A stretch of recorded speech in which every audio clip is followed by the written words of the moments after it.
Production support for Our Town, Bedford, has been provided by Hoosier Hills Credit Union, the largest full-service financial institution headquartered in Bedford. Simple banking for personal, home, or business needs.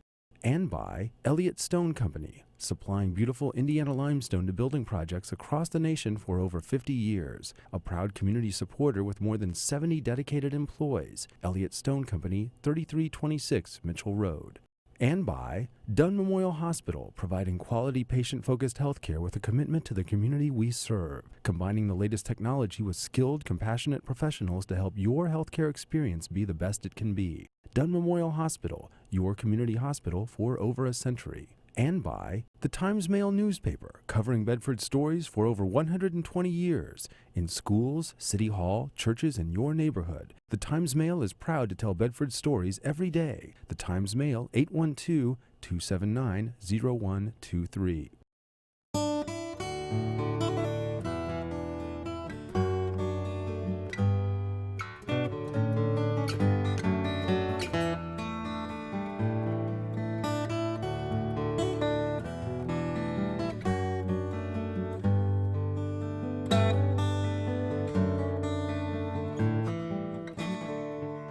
What is it about Bedford that people like?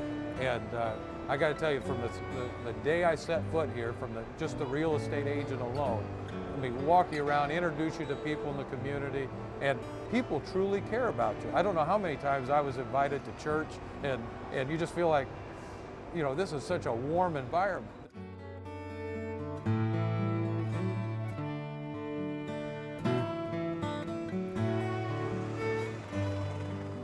I never get tired talking about Bedford. It's just exactly what I wanted and where I want to be, and I intend to live here or near here the rest of my life.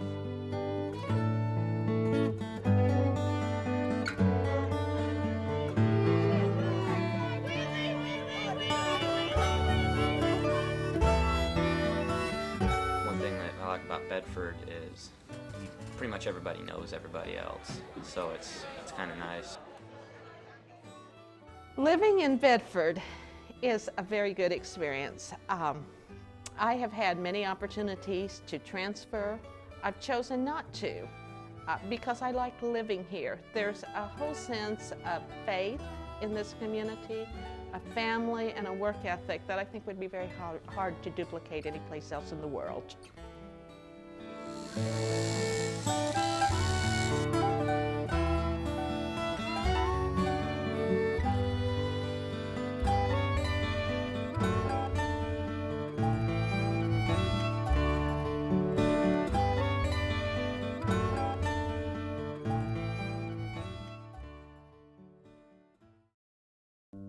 The Lawrence County Historical and Genealogical Society was actually founded in 1924. Many people had a dream of a museum, and the museum was actually started in the basement of the courthouse in 1930. And as the museum grew, of course, its space did not, and it outgrew its space.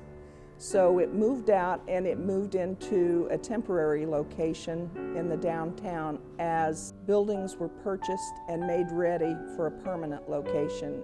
The museum, our new Museum of History, is a state-of-the-art situation on the north side of the square down here, and that's going to make things really happen, I think, in our downtown area. To do such, to all to whom these presents may come, greetings, whereas we here are celebrating the opening of the Lawrence County Museum in its new location. Larry, grab hold there. Mr. Hudson, grab hold there. And in October the 5th, October the 6th, we had our grand opening and moved into the new museum. Yay! It's been a dream of many, many people down through the years, and we are very happy with the new building that we have. It's quite a beautiful, beautiful building. It was provided by the citizens of Bedford, but also by Mr. Edward Hutton, one of our successful people who went on to be a great businessman, but still remembered where he came from, his hometown, and was quite generous to us in providing this museum. Well, I have a great attachment to this museum. I peddled papers around the square here when I was 9, 10, 11 years old, and I used to hang out in the museum on a rainy or a cold day, you know, and I watched the old courthouse get torn down and rebuilt while I was peddling papers, and I've always been attached to it. And also I feel cities and states and governments have to preserve their history, because if they don't, the area dies one way or the other. The history of Bedford is unique in my opinion. It is the limestone capital of the world in this area. We have many carvings here in the museum that was actually carved out of limestone. We actually have a chain here in the museum that does not have an end. It's an endless chain carved out of a block of stone. And it actually was carved with a mallet and a chisel, and it took approximately 200 hours to actually carve this endless chain back in about 1917, I believe it was. We have a couple of unique items that I might mention here. We have what is dressed fleas. And many people come into this museum and they'll tell me, said, my grandmother told me when she was young she come to this museum to see the dressed fleas. We have a picture of the dressed fleas beside them. They're actually behind a little microscope. It takes a little imagination to see these, but it's something that the museum is very noted for. We have a great military section back here. We have actually items from Civil War, World War I, just a rather large, and many people has commented is just a very nice collection of military items. The real treasure here are the volunteers who are in here working, and you can sit down and you can say, do you know about this? And typically, if they don't know who you're talking about, they'll know where to get information. And that goes from your family to just interesting characters from the past. Preserving history here and with the museum is our primary goal. Very important that youth of today or even youth of the future actually know what has actually happened in the years past and why we got to where we are today. Everyone involved in the society today feels that it is very important to actually preserve the history for the coming future. I think that's how you know who you are, is by knowing and understanding your past as much as possible. To know where you're coming from helps you find where it is you're going.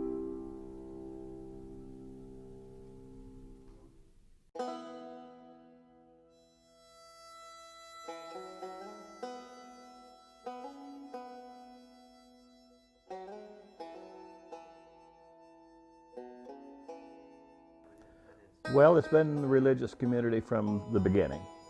The first settlers came into this area about 1809, and of course as they migrated across this great country, headed for the west, what they took with them was their values, their morals, and their church backgrounds, and the very reason that they came to this country to begin with, because of being persecuted overseas. As America moved, not everybody went west, some came north, and most of it migrated out of the South, out of Tennessee, and out of Kentucky and the Carolinas, just about the time Indiana was going to become a state in 1816, because land was going to be available, and many of them were veterans of the Creek Indian War, the War of 1812, the Revolutionary War. Early settlers to our community were basically Scotch, Irish, English descent. My own family are Welsh. They were farmers. Roving bands of Indians were seen occasionally. So people were banding together, and basically we just all pretty much off the same tree and came here for the same reason Abraham Lincoln did, to get away from where they were, to over the next hill and across the next river. There must be something better. Well, in the early days, you know, most towns began on the river, and Palestine is by the river, and it was settled in 1818. But because of disease, in 1825, it moved to the hill in what is now Bedford. It was called Bedford because Joseph Rollins, one of the early settlers of this county, came from Bedford County, Tennessee, and he chose to name the town Bedford.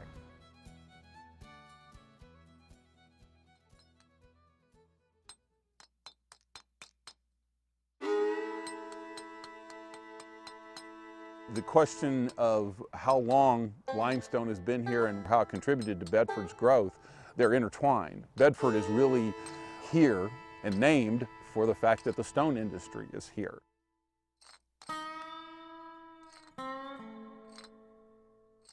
The first quarry here in the Bedford area, I believe, was the old Blue Hole Quarry, and that was developed or originally opened by Dr. Winthrop Foote. And that was opened, best I can tell, in the early 1830s. And in fact, his tomb is in that general area where that quarry is.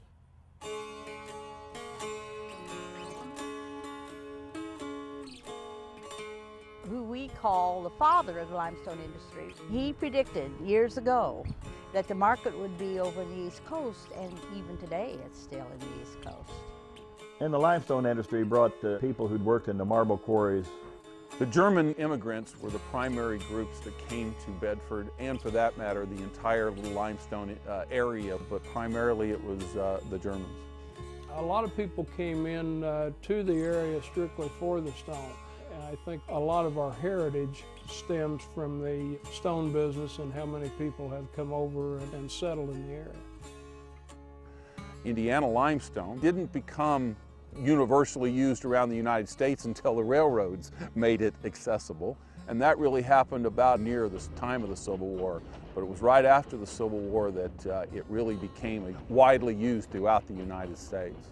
The railroads were very, very important in the development of the Indiana limestone industry because what they did was turned a local product into a national product.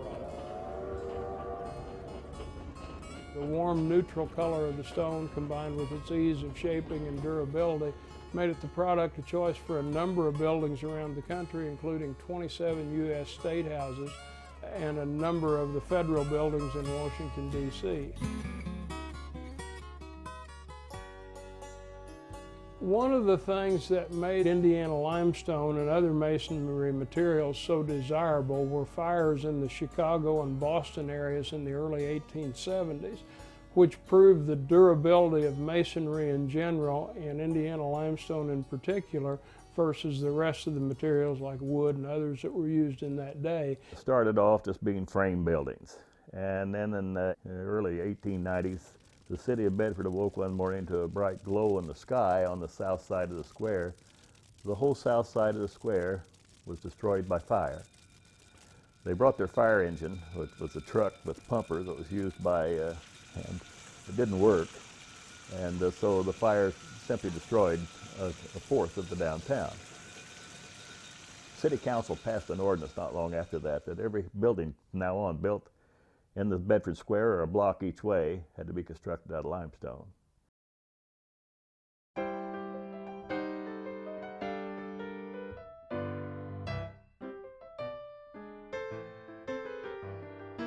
In 1910, Bedford got its first look at an airplane.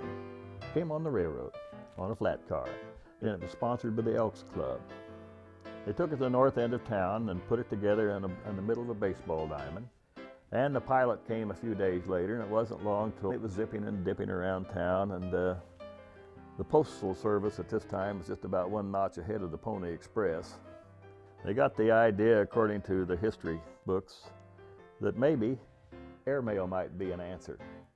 So while we had the airplane and had the pilot, we sacked up some mail, and the airplane flew over to the post office and dropped it out as close as they could to the front door. Now, history doesn't record how the mail survived, but there was some damage, and there are many who think that airmail service really never improved a whole lot.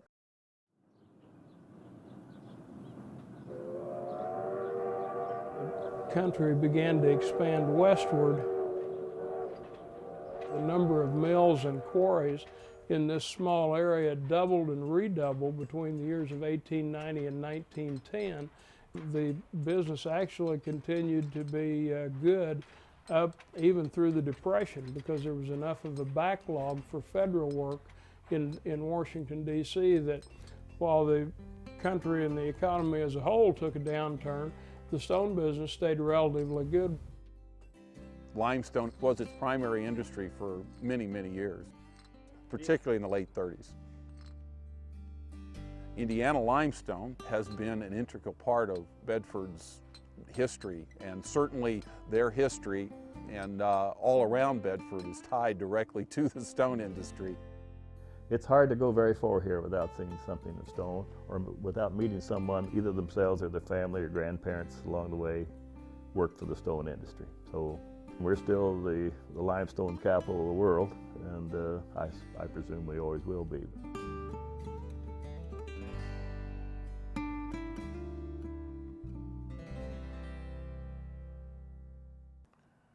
Indiana limestone as an industry is very important to Bedford. It's very important to the whole area, essentially. It certainly isn't on scale the overdriving importance that it perhaps once was, but it's an intricate part of the culture. It's an intricate part of the economy. It's a vital importance to its identity. Bedford is rock solid into the Indiana limestone culture, and from that, if for no other reason, this is an important industry to keep alive and Bedford to be a big part of it. It would be pretty difficult in Bedford to drive around and not know that you're in limestone country. For example, the building skyline, if you would, of Bedford is almost completely Indiana limestone.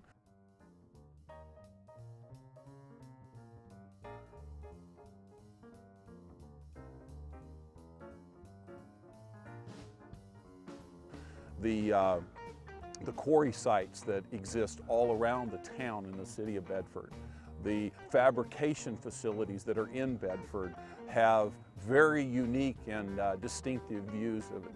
Right outside, or the entrance to our main facility, are two wonderful examples of stone-carved eagles that are 6 foot tall.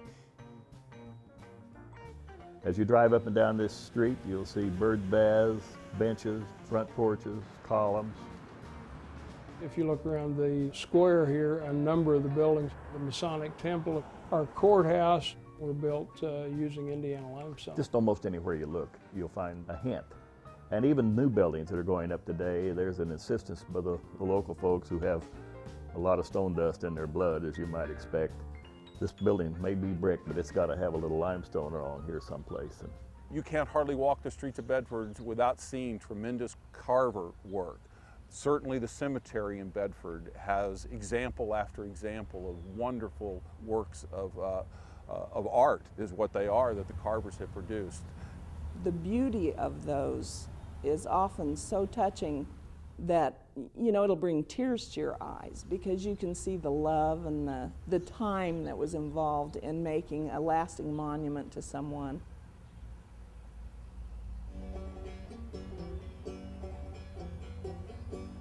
There are probably 20-some businesses in Bedford that are, if not exclusive, almost exclusively related to and dedicated to the Indiana limestone industry.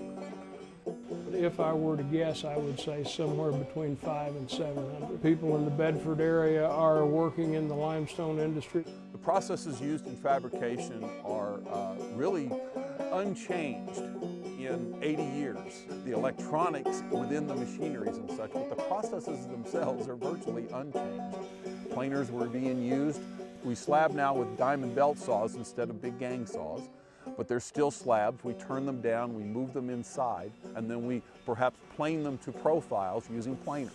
The planer itself is a bed where the stone's put on and tools are brought down to put the finish on the stone as the planer bed runs back and forth. Diamond saws are still used in order then to cut the pieces that have been planed to a profile, or cut flat pieces into squares, and the pneumatic hand tools are still primarily used in order to form the pieces into its final form. Breakers, that's what we use in order to make split-faced materials or broken-faced materials. There are also carvers and cutters who do more intricate work. And I think those guys in particular, although others are as well, are really cognizant of the work they're doing. Specifically, today's modern mills, some of them contain computer-operated machines, so maybe the guy is a computer programmer that programs those machines. I think you see a lot of pride, particularly in the mills, and I think that's important. Indiana limestone is very unique in a lot of ways. It is probably the single most monolithic stone that is available anywhere. It has such clear properties that all the other limestones, even in this country, never mind Europe, envy our stone, which is why it was used essentially to build all of our big cities, New York, Chicago, DC, Indianapolis for that matter, and all the cities that were built from it. Most of the icons that are used every day in every news organization. There's a Pentagon building. That building was skinned in Indiana limestone from our Indiana Limestone Company. Certainly the Empire State Building has to be an icon that everyone can recognize and is skinned in Indiana limestone. National Cathedral is Indiana limestone, and it is a wonderful example. It took 80 years to actually finish the construction of it, and it is a wonderful example of carved Indiana limestone. The art that went into so many of the wonderful carvings that decorate the outside of that spectacular building are just remarkable. The Pentagon building was a project of the Indiana Limestone Company initially back in '42. And after the 9/11 attack, obviously the damaged portions of the building had to be reskinned in Indiana limestone. And it was fabricated and repaired and replaced back to almost its original condition. We're able to match stone that we've quarried 60, 70, 100 years ago with what we're quarrying today. 100 years from now, Indiana limestone, I believe, will be just as important to Bedford as it is today, if not more so perhaps. We are and we continue to have reserves that will outlast that 100-year period easily. I think there's always a need and will always be a good market for Indiana limestone because of its proven durability, and the fact that it has such a history will allow it to maintain its place in American architecture for years to come.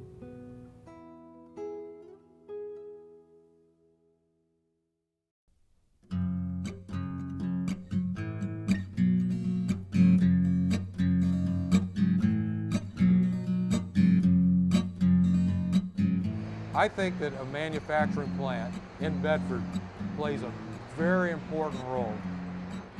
When you have a manufacturing plant, and I truly think, we're not just an assembly operation, we're not just a machining operation, we're a true manufacturing plant. We're taking raw aluminum, okay, and turning it into a product.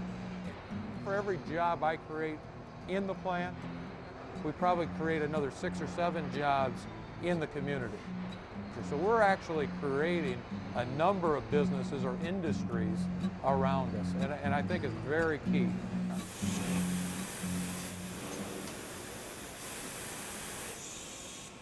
Our primary product lines that we manufacture here is, first of all, transmission cases for both front-wheel drive and rear-wheel drive transmissions.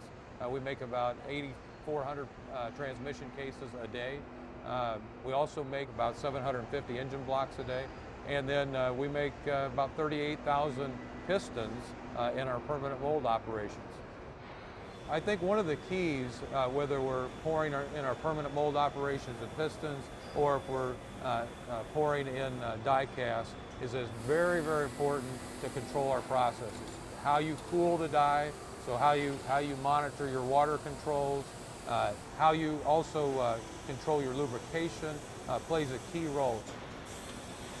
One thing I often remind my own employees of, for us to survive, obviously people got to buy our products. You only get what you choose to inspect, right? And so if you expect it, you better be inspecting it. Our livelihood here depends upon that. Our guys have to do a tremendous job of maintaining the tools and also maintaining the equipment so that they know that their process is running the way it is supposed to, so that they're making a high quality product. I think it's important to understand the environmental condition that we do have here today, and we're dealing with PCBs. General Motors uses, for our process, use a lot of hydraulic fluids. And years ago, the issue was that they were flammable. And here I have hot metal, and I have flammable hydraulic fluid. So they kind of don't mix real well. They had some breakthroughs, and they came up with a hydraulic fluid that was non-flammable. You know, we switched to that as quickly as possible just for safety reasons. One of the things that happened over time then is that we learned that we end up having some environmental conditions that resulted from that, which were the PCBs. And you know, because we used a lot of hydraulic fluid, we ended up contaminating some of the ground. And one of the negative things with that, it just doesn't go away. Essentially, what we're trying to do with the cleanup process is take the contaminated soils, remove those, and dispose of them in landfills that were designed to handle that, and then bring in clean soils and remediate the area. We're working very well and very expeditiously with the EPA, with IDEM, and the community and the neighbors. And I'm quite impressed with how quickly that we're cleaning up this site.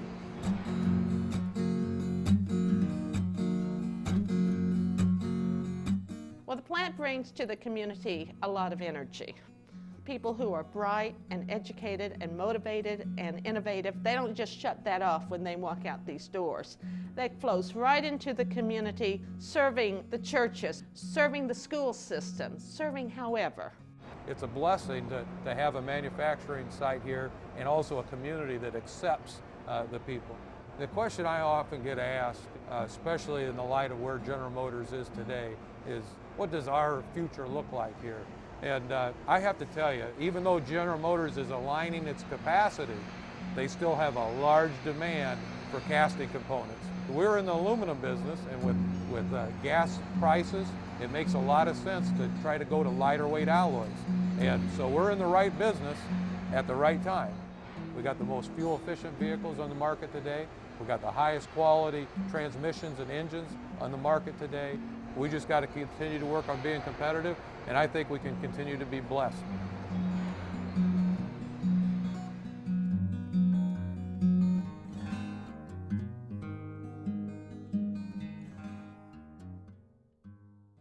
Town Bedford is a part of a very large Fortune 500 automotive supply company called Visteon. Visteon is an $11 billion company with 170 manufacturing locations in 24 different countries. We happen to be one of several United States plants. When we started in 1977, the plant was only 23 people, and within 10 years it had grown to 1,000. Town Bedford today makes products principally for automotive safety. 80% of what we build are the products for delivering fuel to the engine and measuring the capacity of your fuel tank. The rest of the products concern emissions and emissions controls. We do products for the windshield wiper system and the windshield washer system. The advantages of being in Bedford are principally that the workforce is a fabulous workforce, both from the hourly labor side and our engineering side. Very accommodating, very hardworking people.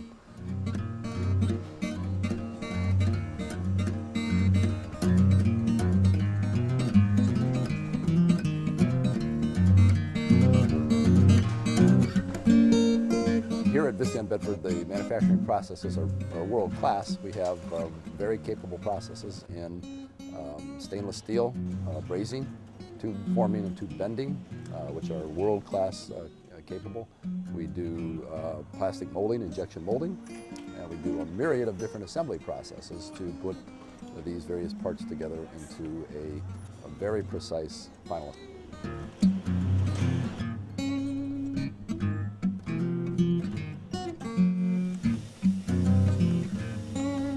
Our quality control in Town Bedford is paramount because of the safety nature of what we do in fuel systems, and we use computer controls in virtually every aspect of our manufacturing process. We also test the products because of the concern of leaking in the fuel systems to molecular levels. We actually look for single molecules of helium leaking from our product before we ship them to our customer. We have some things in the plant that help remind everyone of the community and of family. We have a veterans board remembering those family members who have served in the armed forces that are any relation to employees. You'll see cards and letters from and pictures of grandchildren posted all over the plant. We are so driven to help each other. You know, when you go home at night, if something would happen to my family or my neighbor's family, my neighbor works here, his mother retired from here, if something would happen, we know beyond a shadow of a doubt that everybody here would do anything that they can do to help us. Anytime there's a crisis among employees, you can always count on the workers to pitch in, whether it's a monetary need or support of other types. It's just in our nature in this area, I think, to pull together no matter what and help each other out.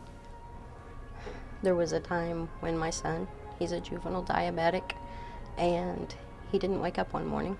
His blood sugar was incredibly low, and I didn't come to work. I was very late.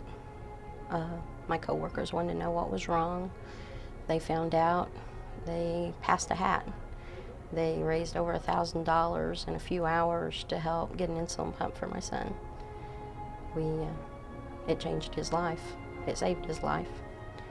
It's something that you wouldn't find in a bigger outfit. But down here, as small as we are, we all know and hurt for each other, take care of each other. Town Bedford is very engaged in the community in terms of charitable giving. Last year alone, we gave $100,000 to various charities, ranging from the very largest United Way to the very smallest Boy Scout troops, softball teams, and local charities here in Bedford. One of my favorite projects is the Good Neighbors program that we work on. It was started here and is also picked up on at the rest of the corporation in other locations from what we have started. And my favorite thing about it is that it does support the local charities, which benefit a lot of our employees or their family members and their neighbors and their friends. The spirit of our employees is probably best epitomized in what lays out on the eastern side of the plant, which is a monument that they funded themselves through voluntary contributions for the 9/11 tragedy. On special occasions such as Memorial Day or Veterans Day, we often will take special recognition out to the memorial and have a very solemn, quiet recognition.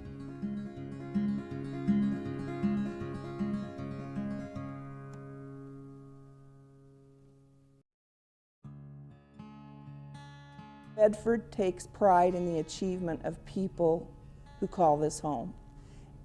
Damon Bailey is from this area, who is famous for his basketball achievements. When Damon was playing ball here, very, very close-knit community. Everyone pulled behind the school. Damon was a very fine example coming out of Bedford of the type of people that everyone enjoyed and thought was a great hometown boy. Claude Akins was an actor who was from here and went on to be in many movies for Hollywood. It's nice for them to know family and home still remain in Bedford.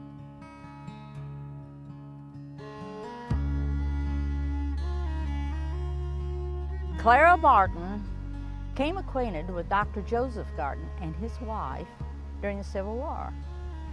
And they became great friends, and Clara Barton visited Bedford several different times. And when Dr. Joseph Gardner died, he willed his farm south of Bedford on 37 for the national headquarters of the Red Cross. But it was only about a month that it became the headquarters because they moved it to Washington, D.C.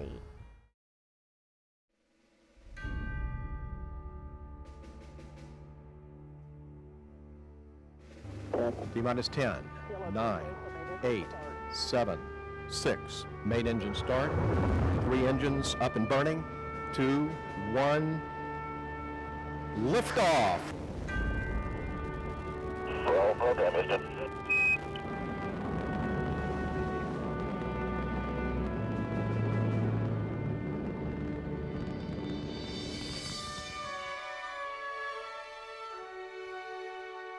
We're very proud to be in the lead in the space field. There are lots of states that don't even have an astronaut to their name. Lawrence County has 3, and 2 of them are from Bedford. One of the original 7, Gus Grissom, is from our sister city to the south, Mitchell, located about 6 miles south of Bedford. And then Ken Bowersox has been up into space several times. Bowersox piloted many of the spacecraft. When Charlie Walker came along, first civilian to go into space. Well, I'd worked with Charlie at Little Theater, and Charlie graduated Bedford High School, and one of us. Charlie called me when I was in the mayor's office and said he was getting ready to go into space and he could take something from Lawrence County with him. And what did I have? Well, limestone seemed to be the logical thing, but there seemed to be a weight problem, and we decided to send the seed of sweet gum tree. Charlie took sweet gum seed into space. It orbited the Earth for, I think it was 18 or 19 days, brought it back, and I gave them to mayors and organizations and churches and schools where Charlie had gone to school here in town. No one else had any space trees. Charlie went with me and we planted trees all over and just had a wonderful time. So here we are with 3 astronauts, 2 of whom I know personally, and it's just hard to believe. And a lot of people who visit here, one of the first things we mention before we talk too long is, we know a lot about astronauts. Well, it's just nice to know somebody that's been up looking at this old Earth from another position besides the one we see every day.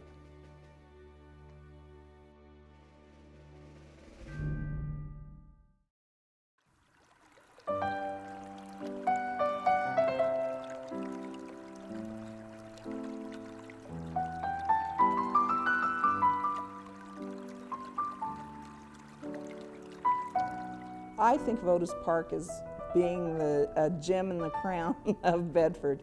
It's a part of the community that pulls people together in a variety of ways, whether their interest is in soccer and golf or in nature. And it remains there for anyone to take advantage of it. It's wonderful. The city of Bedford is blessed with many parks. There's the Otis Park Golf Course, which has a youth golf program, and of course carries over into the school's golf program. It's been written up in some of the sport magazines in earlier years as one of the finest golf courses in southern Indiana. Well, I think Otis Park is well known for its golf course mainly, and it's a great golf course. It's well known for its hills and hollers, and it's got a lot of character, and been here a long time. William Ragsdale went out to the east of Bedford and saw this beautiful stretch of land out there. I think originally he farmed 750 acres, and this was back in the 1860s. He had used the land just to farm. And while he was there, he also looked for a prime location for his home, which he constructed there on the land. They made bricks right there on site, and they built this beautiful, beautiful mansion. It was later to be called Pine Hall. Some people refer to it as a red brick, but it has a place in the hearts of the people from Bedford, Indiana, because it's still just a beautiful, beautiful structure. And Pine Hall is now headquarters to Otis Park. Tobias Hurd lived here in this house, and he began his creosote company here, although they never shipped anything out from here. It was just a home office. And Mr. Otis is the man who donated the park to the city of Bedford. Otis Park came into being because there was a fellow in town, Fred Otis, who was with the local paper. Mr. Otis had a variety of interests, those in nature. He was also very interested in music. Well, it was very wonderful that he decided Otis Park would be a wonderful gift to the community. So he gave not just the land, but he also made opportunities out there for some things to take place. They came back with enough funds to construct a band shell, which remains in the park. The band shell was made during the WPA days when Roosevelt was in office at that time. That was built with Indiana limestone. The sound coming from this is magnificent. You can stand way back and have someone whisper on stage and you can still hear their voices coming from the band shell because it is constructed so well.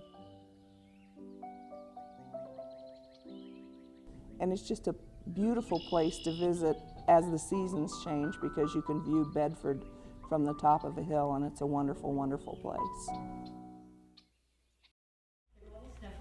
Okay. Just a couple things. If you have a cell phone, please turn it off. It's very disruptive to the actors and actresses. Coming up in March will be our second show of the season, which is Good Vibrations, produced by Dave Northland. It's a musical revival of music out of the 60s. It's just fabulous. It'll sell out very quickly, so get your tickets early. To finish the season is Arsenic and Old Lace, directed by Chuck Jones. And you'll see Chuck in here a couple times. He'll be Marley, the Jacob Marley's ghost, and then he'll be the ghost of Christmas Present. So you'll enjoy all of our cast, I'm sure. So do come out and enjoy our refreshments during the intermission. Right now, sit back and enjoy the show.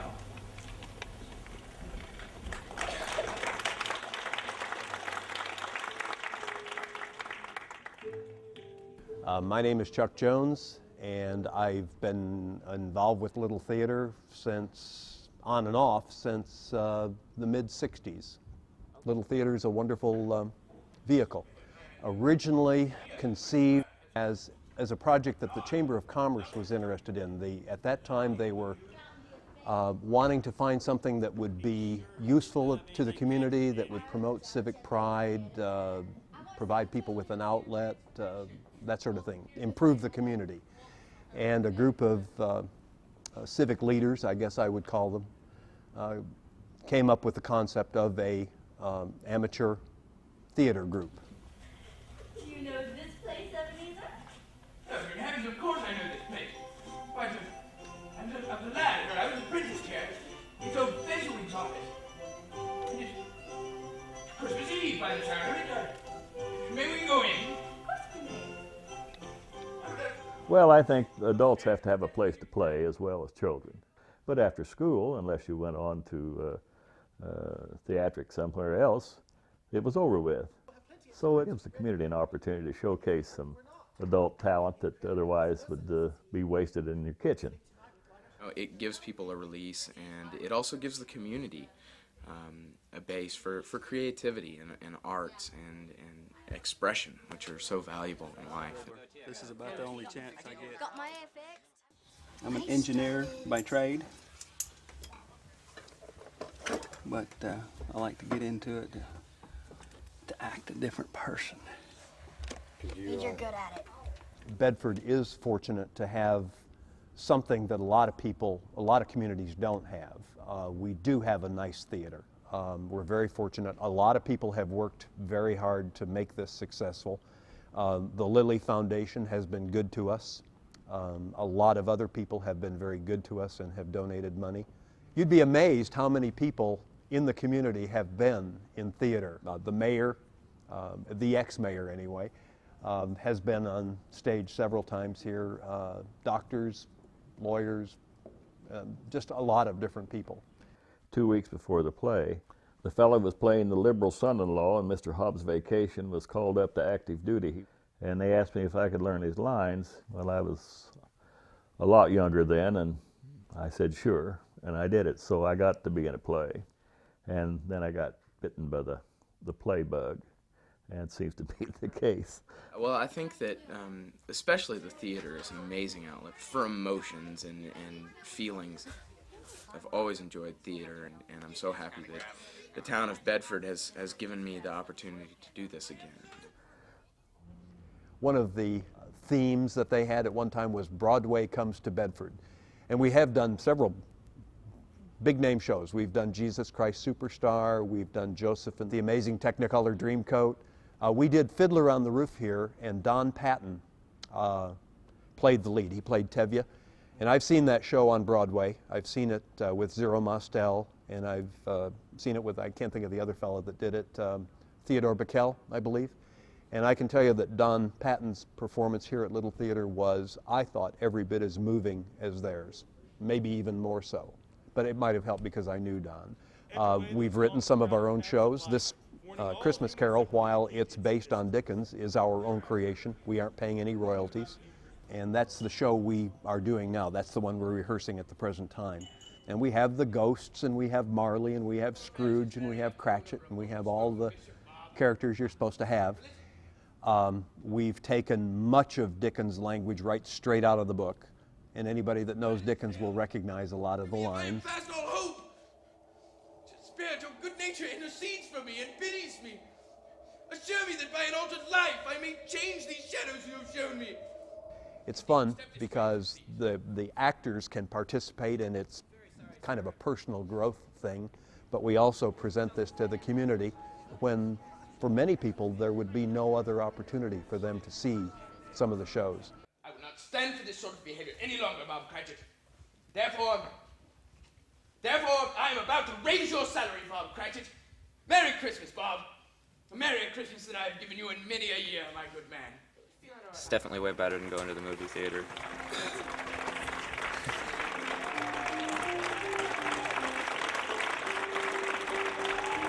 This theater, from the people that I've talked to, it means a lot to this community to have this.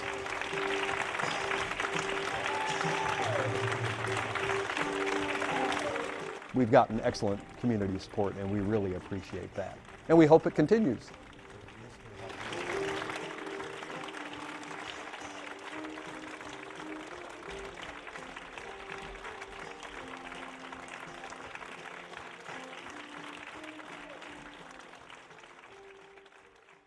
If you've never been here at Christmas time, our courthouse and the square around the courthouse in our downtown area really is magnificent as far as the holiday season is concerned. My group, Bedford Revitalization, has Festival of Lights. We have the courthouse lighted in the middle of the square, and we provide live entertainment all afternoon and a chili supper, and then we flip the switch and light the square, and here comes the parade. And there's 146 entries this year. You want to bundle up for it because it's usually pretty brisk. We like to awesome. We love it.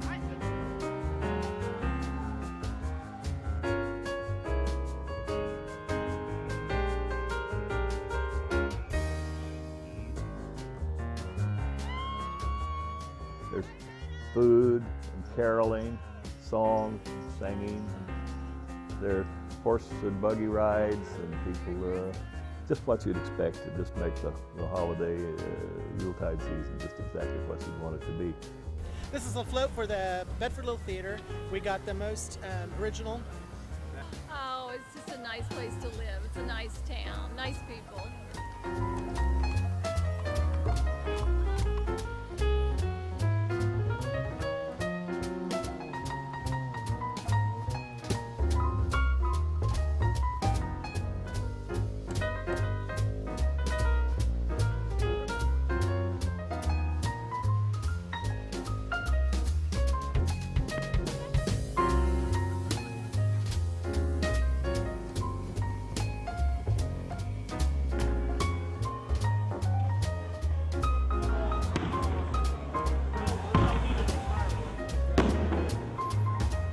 It's fun and it's different, and each year there seems to be a lot more interest in it. You think the whole town must be in the parade, but there's still plenty of folks out there to watch them.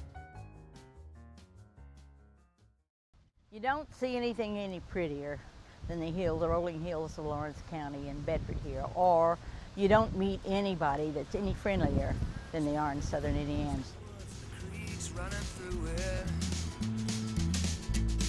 Sure was nice down there. Well, Daddy told me, son, grow to be strong, for in this world there are many roads we can travel on. Long and winding. Indiana, what else could there be? Indiana sure looks like home to me. I grew up and I got wild, my sights go beyond my hometown. I got myself. Well, sit out in an old junk car at every little bar, and every time they come my way, to sing and play. Couldn't wait to get out of Indiana. Is that what life's about? Indiana.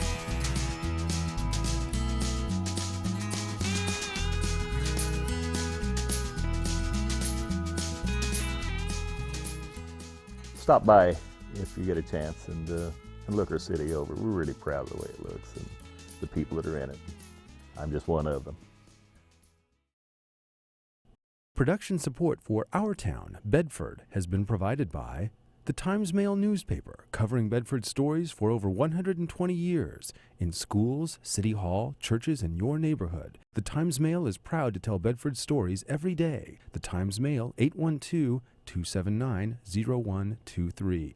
And by Dunn Memorial Hospital, providing quality patient-focused healthcare with a commitment to the community we serve, combining the latest technology with skilled, compassionate professionals to help your healthcare experience be the best it can be. Dunn Memorial Hospital, your community hospital for over a century. And by Elliott Stone Company, supplying beautiful Indiana limestone to building projects across the nation for over 50 years. A proud community supporter with more than 70 dedicated employees. Elliott Stone Company, 3326 Mitchell Road. And by Hoosier Hills Credit Union, the largest full-service financial institution headquartered in Bedford. Simple banking for personal, home, or business needs.